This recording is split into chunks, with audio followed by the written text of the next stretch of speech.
I never thought I'd get you here.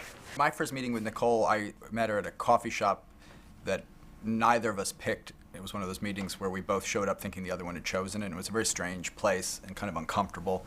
And both of us were very shy with each other, and I sort of slid the script across the counter to her. It was one of the, certainly, I think probably the most gratifying experience of my career up until this point and probably forever, because she called right back the next morning and said, I want to do the movie. Working with Nicole was great because she's such a phenomenal actress, and I always loved her work and really had admired her for a really long time. And it always seems like, oh, is it going to be slightly nerve-wracking to work with someone that, you know, you think is so good? But I think because she's so specific, and I think we work in a really similar way, she and I just suddenly, we really clicked into gear, and it was kind of effortless. And it was so easy, without even really talking so much about backstory or doing a lot of that kind of stuff. Just, I think, you know, because the script is so good, there's nothing surface. Everything has an interior life to it, so it's really, really actable. And it was just so effortless. Well, I'm really glad you changed your mind and came. I'm sorry you were so angry. I wasn't angry. I was disappointed. But you see, when you say disappointed, it puts me in a crummy situation, like I let you down. Well, you did, in a way. No, I don't see it like that. I remember you and Nicole lying in bed together. You guys would sort of do sort of whispery sister things in the beds in the house and the couch. And I think you're right, because the depth of history between the characters really is coming from your guys' performances. I think Becky got it the worst. Oh, did she ever? Right by the horse trainer. Something I find very similar about you and Nicole as actresses is that you both are very open to whatever is happening in every specific take. But I think what was a real pleasure for me and on the set, and then also later in looking at all the various takes, was you're so open and alive in every scene. The definition of the characters was so strong. So within that, I think both of you gave me so many different options and so many different varieties, but they were never not Margot or Pauline. Working with you was very helpful in that way, and I think, and also, you know, Nicole's approach, which I love, which is just that it's every take is very alive and has its own sort of life force, and every single take is different, but because you shoot long takes and you don't do a lot of coverage, you don't feel sort of, you don't get exhausted as an actor. You and Harris are doing your thing, and you guys know exactly sort of what you want, and within that we have the room to sort of find different things in the scene. Well, and because the takes, a lot of takes are long takes, but they're moving takes. We start with a character on the sofa and they get up and they move over to the mantle. It also gives me cutting points within the movement. So in effect, we're shooting coverage, but within one take. But that way we don't have to stop the scene and lose the flow of the performances. I don't know where to begin. What can I tell you? Seems I'm pregnant, but it's really early, so I haven't told anyone. I mean, I haven't told Malcolm or Ingrid. What'd you say? I said, wow. Yeah. A lot of the movie is about the inner life of these characters and how it reflects on the outside world, or how the outside world influences the psychology of these people. And it's true of Claude, who's about to go into puberty. I think for Claude, a lot of the world is becoming more interesting to him. He's clinging to Margot at the same time that he's looking outward into the world, and Margot is clinging to Claude at the same time that she's looking to change her life.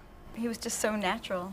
I mean, it wasn't polished at all. It wasn't how any kid would be told to read the scene, but that's what made it so pure and so good. Your mom's pregnant. How do you know that, Claude? She told my mom, but you can tell she's hormonally weird. You guys had such a good chemistry together. Like, you really understood psychologically what you were talking about when you were trying to give him direction in the scene. Well, that was the thing about Zane that I learned very quickly, was that I could give him direction that was connected to the emotional life of the character.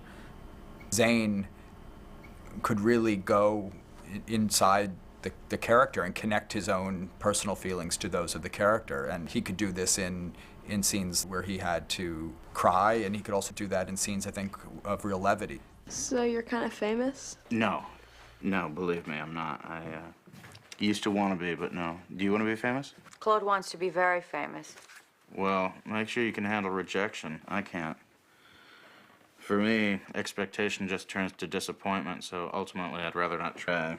In casting Jack, I wanted someone funny. I always saw Malcolm as a funny character, but I wanted someone funny in the realm of this movie. And I find for a movie like Margot, the funniest stuff is not presented as funny. If you're true to the material, the humor will take care of itself, and Jack can do that. I hate swimming. I really hate it. It's disgusting to me.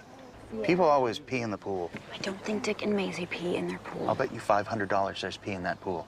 I think a lot of times when comic actors are cast in serious roles, they're often pushed to be overly serious. They're almost proving that they're not funny in this. And I wasn't interested in doing that with Jack. I wanted to use what's so wonderful about Jack, but use it within our reality. Yeah. He's so emotional, and he's so warm, and he's so open. I was really excited by the idea of him playing Malcolm. I just knew he'd be great. I mean, without any hesitation. And I think the most important quality an actor can have, actually, is to be open and be in the moment. And he has that in spades. And I felt as Pauline how much she needs him in her life. And I feel like when we watch the movie, how much the movie needs him in its life, because it's just a relief whenever he's around. I want to punch that guy in the nose. You've never hit anyone. I have too. Who?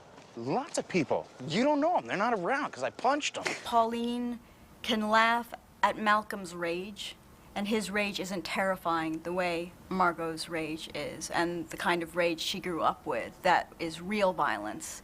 And so Malcolm's explosions are a kind of release for her, and it makes her feel much more steady in the world, and she just adores him. And he makes her laugh, and he makes her feel sane and loved and adored, and she really gets him, and I think we root for them. And I think Jack makes me feel good as Jennifer. You know what I tried the other day? Sitting down to pee. I mean, it took me a long time to try because I was embarrassed, but you guys do it all the time. I never sit in a public place. I always squat and hover.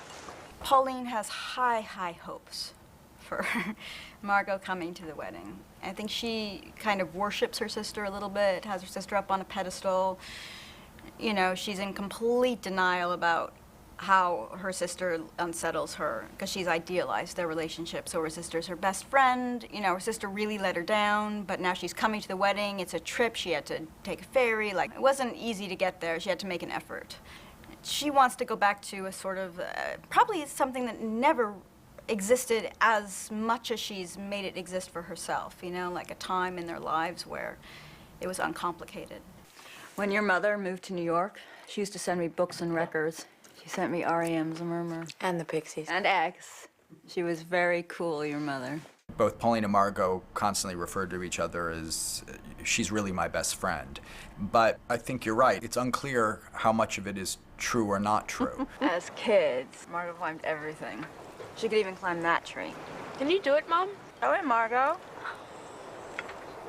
That's common for siblings because after a long period of time, your relationship naturally changes, and the bond you may have had when you were much younger may not have grown as you've grown. And I think both Pauline and Margot, in her way, are very invested in regaining or justifying this closeness. You know, I tell people you're my closest friend.